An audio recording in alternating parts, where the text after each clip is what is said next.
الحمد لله ثم الصلاة والسلام على نبينا محمد صلى الله عليه وسلم أما بعد. بسم الله. waxaan ku wada jirnay buugga biology-ga ee dugsiga sare oo fasalka afraad. waxaan ku guda jirnay chapter-ka afraad. waxaan ku baranaynay genetic material and protein synthesis, samaysanka borotiinka iyo walxaha hiddaha ay u kala tahay unugga DNA iyo RNA. oo genetic materials waxay lagu tahay marka DNA, protein synthesis waxay lagu tahay marka RNA. casharkada ugu dambeeyay waxaan ugu soo hadalnay stages of protein synthesis, waa marxaladaha uu marayo waa samaysanka borotiinka. aad marka waxaan sii wadaynaa casharkeena. waa genetic code, waa akhrinta oo hiddaha, waa for reading only, waa akhrin kaliya. waa scientist saynisyahanada oo Bidal iyo Tatum oo la kala yiraahdo. Gowsid waxay sameeyeen mutation, waa isbedelka by using iyagoo adeegsanayaan X-ray iyagoo adeegsato specific genes, hidwadaha oo gaarka ah ama hidwadaha oo khaaska ah, in order sidii ay kala helayaan tunawn ay loona aqoonsado the effect of that mutation isbedelka on living organisms ee nooleyaasha. They studied, waxay barteen the effect of the mutation ee isbedelka to a fungus, waxayna ku ogaadeen fungus oo kale loo yaqaano Neurospora, wuxuuna ka mid yahay qoyska Ascomycota ayuu ka mid yahay. saynisyahanada marka waxay sameeyeen waa they studied marka waxay barteen marka the effect of the mutation waa isbedelka si ay u ogaadaan marka a fungus. waxay adeegsadeen marka noolahan loo yaqaano fungus oo kale loo yaqaano Neurospora, wuxuuna ka mid yahay qoyska Ascomycota. waxay arkeen marka damage oo waxyeelo of one side oo hal dhinac ah effects oo saameyn ah the production waa soo saaritaanka of proteins ee borotiinada. and this is the first hypothesis. tani marka maxaa marka waa malaawaalka koowaad waa that explains, taasoo marka sharxayso the relationship, xiriirka between u dhaxeeya genes hidwadaha iyo proteins iyo borotiinada. one gene one enzyme hypothesis, waxay malaawaaleen marka hal oo dhacaan iyo hal hidwada ayay malaawaaleen. after that, taas kadib it became clear, waxay noqotay marka mid oo cad oo clear ah to the synthesis, waa saynisyahanada that waa gene taasoo marka hidwadaha do not affect aan saameynin only kaliya for the production soo saaritaanka of enzymes only kaliya oo enzymada, but laakiin also sidoo kale effects waxay saameysay the production soo saaritaanka of other proteins, borotiinada kale oo enzymes, oo micnaheeda ay tahay marka enzymada are horta protein web, enzyme matrix maxaa waa protein web. and this change isbedelkani oo the previous hypothesis malaawaalkii hore it became clear, waxay noqotay marka mid oo clear ah oo nadiif ah oo that one gene oo hal hidwade oo is responsible, wuxuu mas'uul ka yahay inta production soo saaritaanka of a single polypeptide, hal oo polypeptide ayuu mas'uul ka yahay oo soo saaritaankiisa.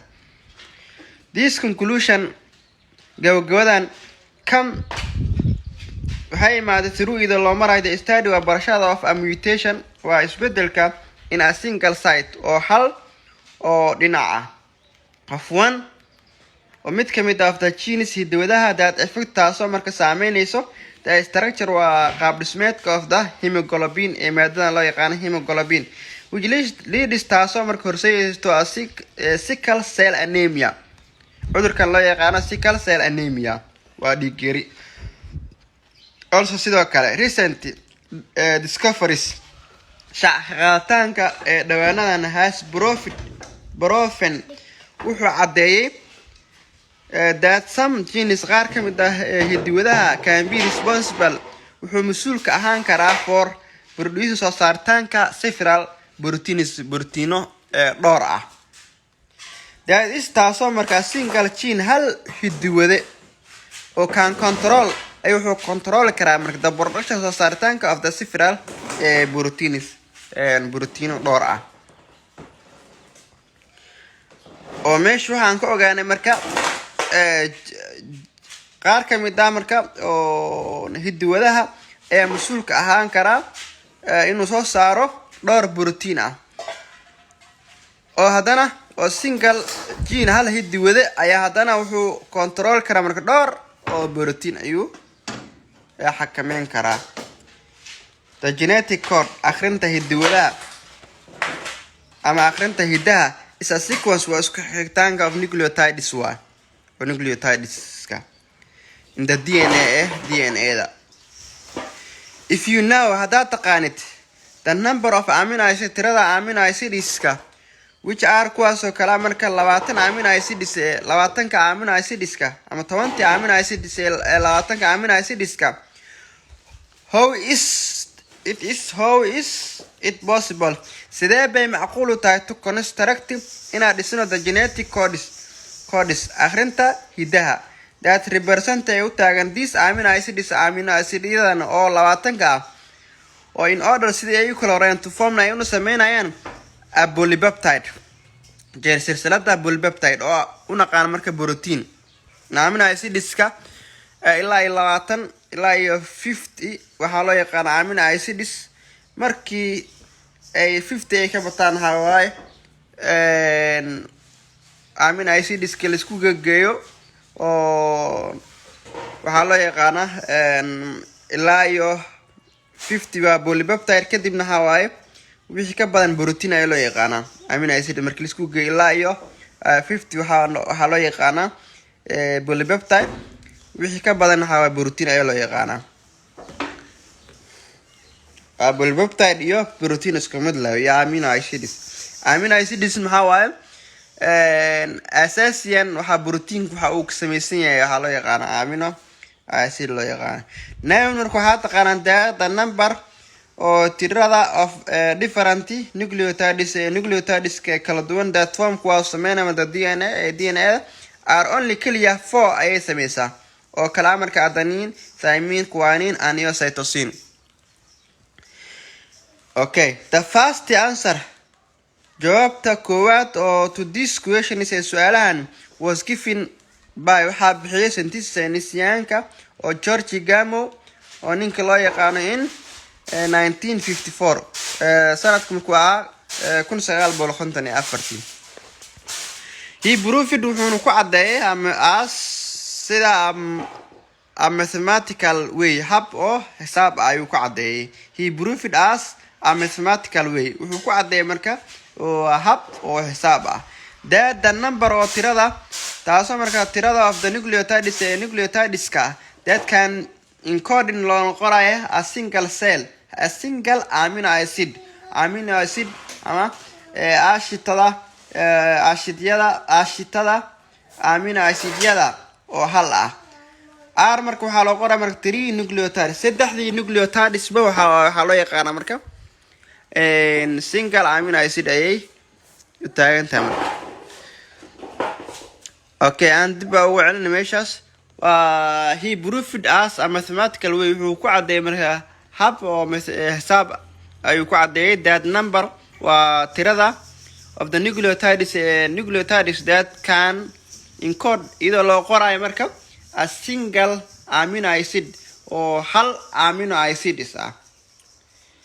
R3 nucleotides waana saddex nucleotide ay kooban tahay marka adenine, guanine, cytosine, thymine waa saddex Soomaan saddexdaasba waxaa loo yaqaanaa codon halkii codon waxaa loo yaqaanaa marka single amino acid ayuu taagan yahay. This triple bases kuwaani marka oo saddexda oo asaasiga oo nucleotideska of the chain of the messenger RNA are called waxaa loo yaqaanaa marka the codon ayaa loo yaqaanaa. codon maxaa ku sheegnay marka saddexdii oo nucleotideska adenine guanine thymine iyo adenine guanine cytosine waa saddex soomaan saddex la iskugu xirayaa saddexdiiba waxaa loo yaqaanaa marka codon loo yaqaana. halkii codon waxaa waaye hal amino acid ayuu taagan yahay. each codon kasta decoding wuxuu dib u noqonayaa markaan amino acids ayuu noqonayaa. in the polypeptide chain wuxuuna sameynayaa marka silsilada polypeptides. then kadib the synthesist saynisyaanka Nirenberg loo yaqaan and his aides chemist waxaa imaaday marka and his aides come iyo igoo the synthesis saynisyaanka oo Nirenberg oo loo yaqaan Nirenberg and iyo his aides iyo caawiyihiisa ande his aides caawiyihiisa come ayaa imaaday where halka they were able ay ku awoodeen to now si loo aqoonsado in a practical way hab oo practical ah some of the amino acids qaar ka mid ah amino acids in code ayaa loo qoray by codon iyagoo laga dhigaa marka codonis.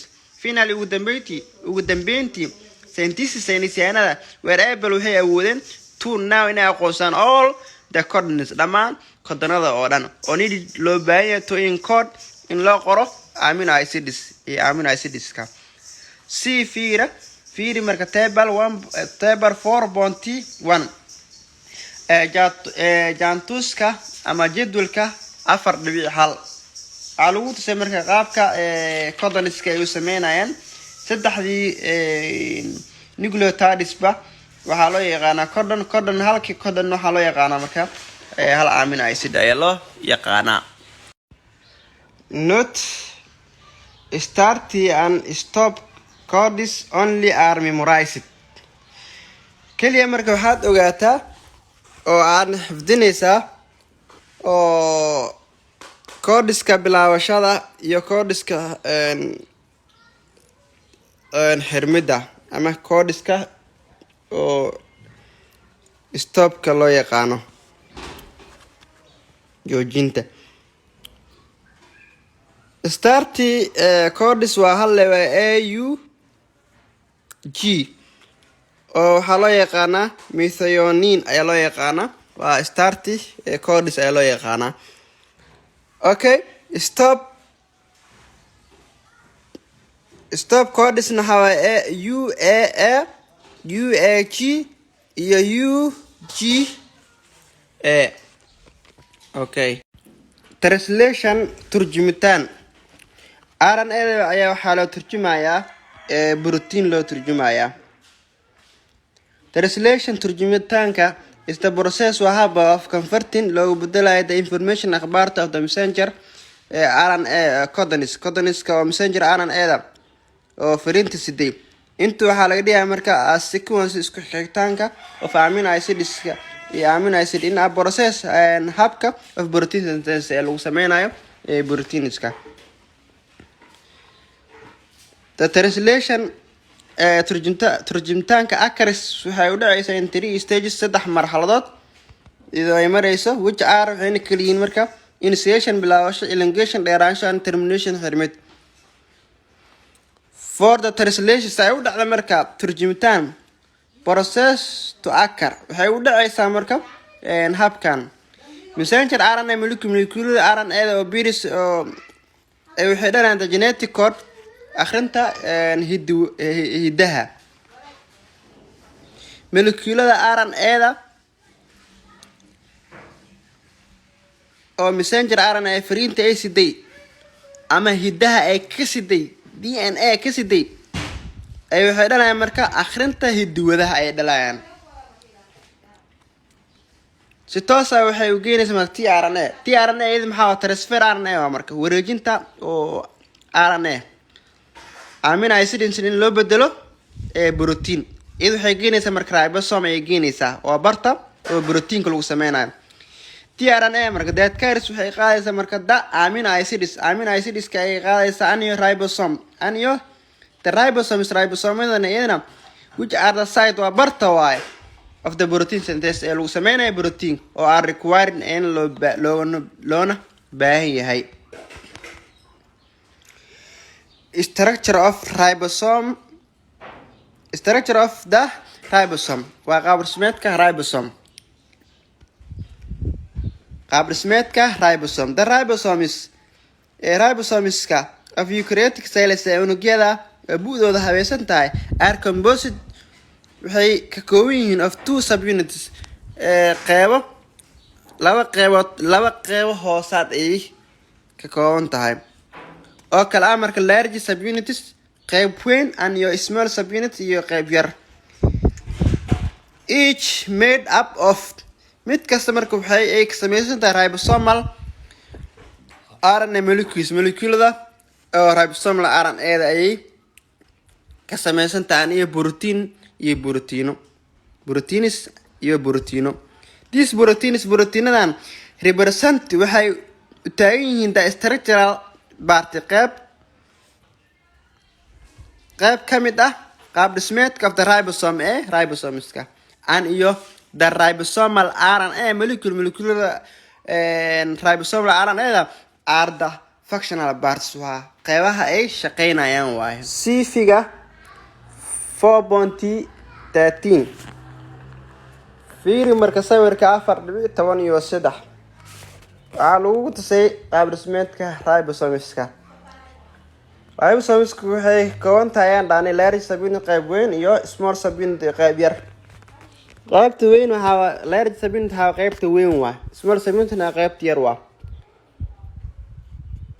waxaa ku jira marka B side bar oo B side ah oo B oo laga soo qeyb peptidine oo tRNA bind site waa barta ku dhageysa tRNA waa wareejinta RNA.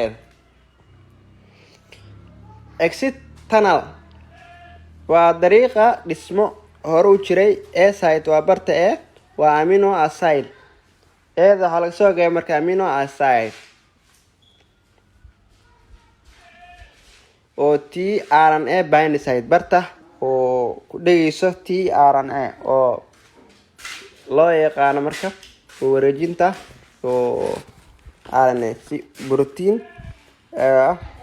loo bedelaya marka amino acids-ka. E site waa iyadana barta ida waa exit site ayaa loo yaqaana iyadana barta exit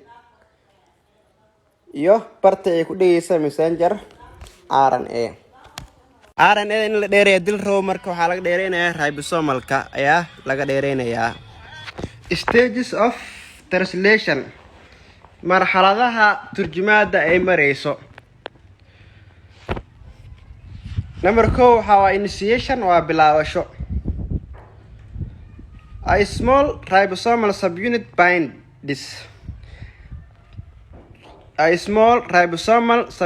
binds. qaybta yar ee ribosomeska waxay ku dhageysaa to a molecule of messenger RNA. Messenger RNA-da waxay ku dhageysaa marka small subunit qaybta yar ayay ku dhageysaa.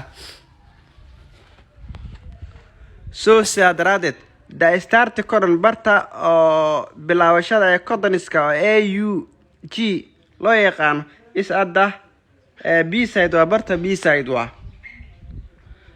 Iyo the methionine oo start codoniska ah oo tRNA transfer RNA moleculada oo transfer RNA-da isbond waxay ku dhageysaa to the start codon barta oo bilaabashada AUG oo methionine loo yaqaano.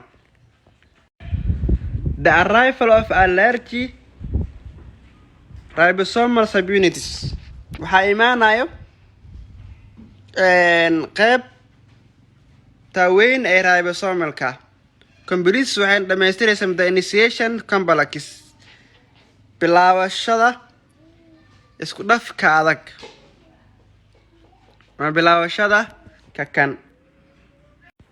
Sifiga 4.14 shaxda fiiri shaxda 4.13 waxaa lagu tusay marka qaabka oo turjumaada ay u dhacayso.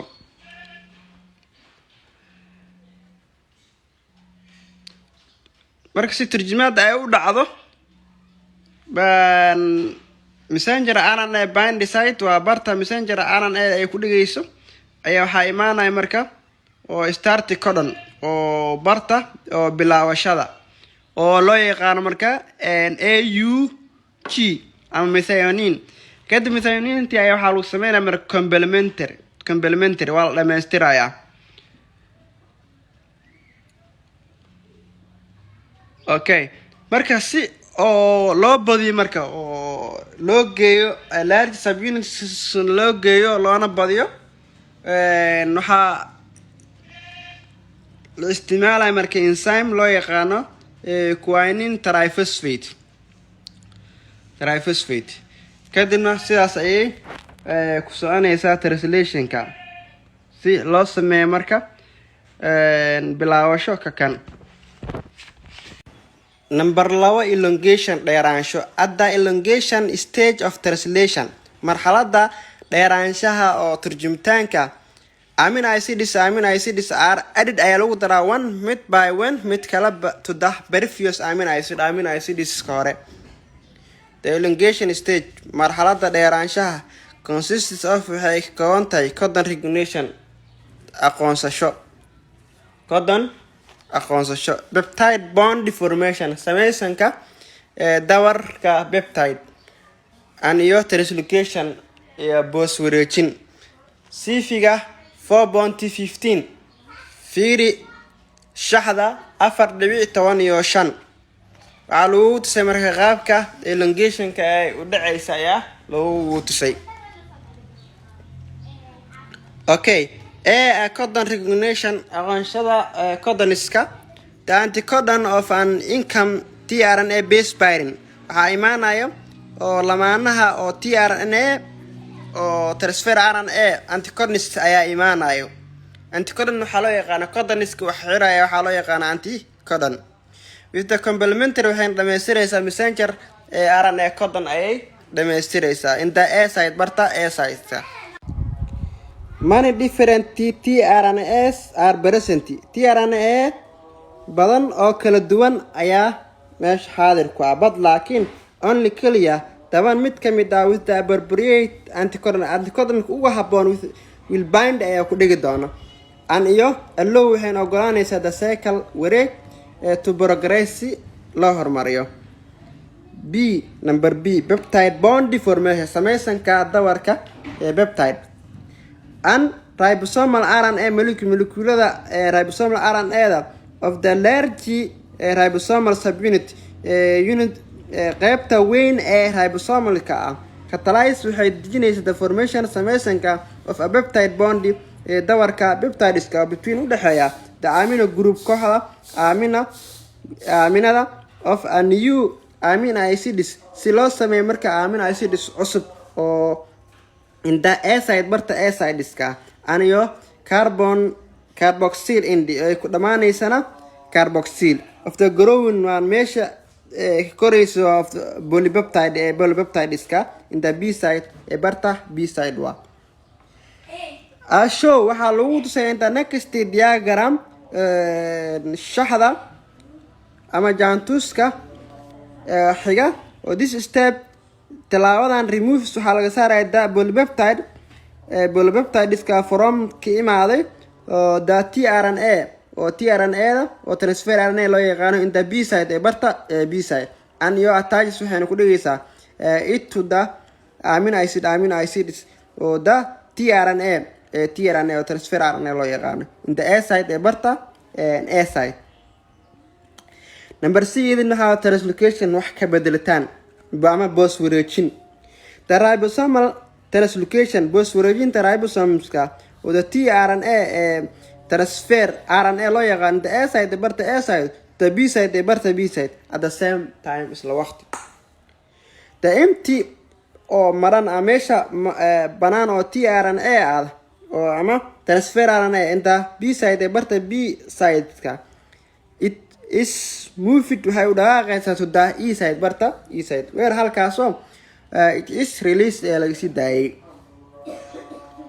The messenger RNA iyadana moves waxay u dhaqaaqaysaa along iyadoo wehelinaysa it is bound waxaynu ku dhigaysaa tRNAs RNA oo transfer tRNA oo transfer RNA loo yaqaan. Brink waxayna keenaysaa the next codon ka xiga to be translate si loo turjumo into the A side barta A side. marka saasay ku soconaysaa. markood maxaa waaye codonkiis halka codon oo maxaa loo yaqaanay hal amino acid loo yaqaanay kuwaasa anticodon imaanayo lagu xirayo kadibna sidaas ku soconaysaa marka oo waxaan sameysmay marka dawar ayaa sameysmay dawarkii marka sameysman translocation maxaa waaye marka peptideska iyo amino acidka iyo e sideska ayaa waxa waaye isbedelayaan yaa marka boos wareejin saas ah marka termination hermit number 6 ma termination when a ribosome reaches marka ay gaarto ribosomeska stop codon stop codonska waxa joojinta codonska oo loo yaqaan UAA and UGA on messenger RNA is loo yaqaan. The A side barta A side of the ribosome accept waxay ogolaanaysaa marka ribosomeska release waxayna sii deynaysaa factor isr which promoters waxa dhiirigeliyaha hydrolysis waxayna burburinaysaa of the bond dawarka between u dhaxeeya the tRNA oo transfer RNA loo yaqaan the B side barta B side and the last ugu dambeyntii amino acidska of the polypeptideska das hadaba meesha waxaa imaana marka free in the polypeptide oo xur ah oo from the ribosomes oo ka imaaday ribosome. Polypeptide hadaa maqasho waxaa amino acids isku tagtageen ay waxay sameeyeen marka polypeptide waxaa loo yaqaanaa aan sheegnay ilaa iyo 50 amino acids waxaa loo yaqaanaa polypeptide wixii ka badan waxa waaye protein loo yaqaanaa. The two ribosomal subunits labada qeybood ee ribosomeska an iyo the other components iyo qeybaha kale oo ka kooban of the assemble waa la soo aruurinaya dissociation waan la kala saarayaa figa fiiri sawirka oo 4.16 fiiri sawirka 4.16 waxaa lagu tusay marka oo marxaladda saddexaad ay marayso translation waa tarjumitaanka. Okay hadda completion after kadib the completion dhameystirinka of the translation tarjumitaanka additional step talaabada dheeraadka post translational tarjumitaanka oo dambe or modification wax ka bedeltaanka may be required ayaa loo baahnaan karaa before ka hor the protein can begin inta aan bilaabin doing its particular job shaqada oo gaarka ah in the cell ee unuga. Certain amino acids oo gaar ah may be ayaa laga yaabaa qaab chemical ahaaneed oo modified waxa loogu bedelay by the attachment iyadoo lagu dhajinayo of the sokorta lipids dufanka ama duxda phosphate groups kooxaha phosphateska oo amse ada additional iyo qaybo kale oo dheeraad ah. Enzymes ee dhacaanada may remove ayaa laga saaraa hal oo amse more amino acids oo tiro badan from iyadoo ka imaanayso daliilina in horseedaysa amino indi qaybta dhamaadka amino acidska of polypeptide gene silsilada polypeptideska. In some cases gaar ah polypeptide gene ee silsilada polypeptideska may be enzymatically cleaved waxay u burburi kartaa marka enzymatically ahaan waxay noqon kartaa marka 2 or more pieces wax ka badan marka labo iyo wixii ka badan oo gobol yar pieces. in other cases kale ama xaalado kale oo 2 or more polypeptides laba iyo wixii ka badan ah that are synthesized taasoo marka loo sameeyay separately loona kala soocay maybe come ayaa isku imaan kara together si wada jir ah. Okay, casharka xawaay si xooli ayaan ku wadnay.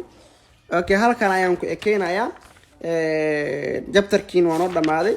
chapter kale ayaan gudgalayna insha Allah. Halkan ayaan ku ekeenayaa. Wassalaamu calaykum waraxmatullaahi wabarakaatuh. Wixii oo hadii hooyar error ayaa dhici kara eray ayaa si kale ayaan ku fasiri karaa insha Allah. wixii recommendation ah bal insha Allah ila soo xiriira si aan wada saxno لأن هواي مقدم والله هواي من آذن أو قدم كرا إن شاء الله أسلو هذا السلام عليكم ورحمة الله وبركاته.